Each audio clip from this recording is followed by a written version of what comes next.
السلام علیکم، آپ دیکھ رہے ہیں 39 نیوز۔ نظر ڈالتے ہیں آج کی نیوز پر۔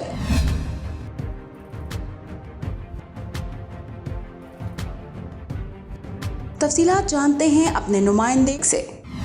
سابقہ صدر پی ٹی آئی آسٹریا میاں خلیل احمد کے برادر نسبتی اور آفتاب احمد چاند احمد کے ماموں محمد صدیق مرحوم کے اصالہ ثواب کے لیے قرآن خوانی اور ختم شریف کی محفل کا انعقاد کیا گیا، جس میں آسٹریا کے مختلف شہروں سے پاکستانی کمیونٹی نے بھرپور شرکت کی۔ پاکستان سے بلوچستان کے منسٹر علاء الدین مری بھی پروگرام میں موجود تھے۔ سب سے پہلے مرحوم کے لیے قرآن خوانی کی گئی۔ بعد از قرآن خوانی محفل کا آغاز محمد ندیم کی تلاوت قرآن مجید سے ہوا۔ ہدیہ نعت رسول مقبول صلی اللہ علیہ وآلہ وسلم کی سعادت محمد آفتاب سیفی عظیمی نے حاصل کی۔ محمد کے غلاموں کا کفن میلا نہیں ہوتا۔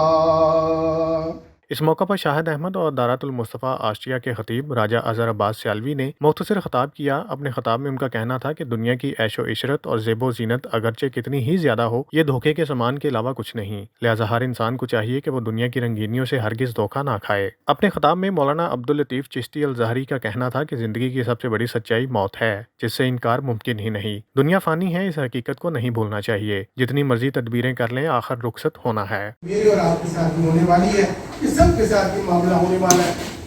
ہر ایک نے اس چیز کو فیس کرنا، کل نفس ذائقۃ الموت۔ اور ہم نے جو شروع میں بات کی تھی، ہم نے کیا کہا کہ یہ زندگی اللہ تعالیٰ نے ہمیں اس لیے دی کہ اللہ تعالیٰ ہمیں آزما سکے کہ ہم کیا عمل کرتے ہیں، اور عمل میں بھی کون سے عمل صالح کرتے ہیں، کہ وہ کون سے اچھے عمل تھے کہ جو اللہ کے ہاں قبول تھے اور کون سے مقبول تھے۔ محفل کے اختتام پر حضرت مولانا عبداللطیف چشتی الزہری نے ختم شریف پڑھا اور مرحوم محمد صدیق کے لیے اور تمام امت مسلمہ کے لیے خصوصی دعائیں مانگی۔ محمد عامر صدیق، نمائندہ خصوصی 39 نیوز HD ویانا، آسٹریا۔ اہم ایشوز ہوں یا ملکی اور غیر ملکی شخصیات کی پریس کانفرنسز، ہر لمحہ باخبر رہنے کے لیے ہمارا YouTube چینل سبسکرائب کریں۔ باوثوق ذرائع سے مصدقہ خبروں، تجزیوں اور تبصروں سے مستفید ہونے کے لیے ابھی ہماری ویب سائٹ کو وزٹ کیجیے۔ اس کے ساتھ ساتھ آپ ہمیں فیس بک پر لائک اور فالو بھی کر سکتے ہیں۔ اس کے علاوہ ہر ٹائم اوورسیز پاکستانیوں کے حالات اور مسائل کے حل کو جاننے کے لیے ہماری ایپ بھی ڈاؤن لوڈ کر سکتے ہیں۔ ہم کر رہے ہیں آپ کو ہر لمحہ باخبر، کیونکہ ہے 39 نیوز پر آپ کا اعتبار۔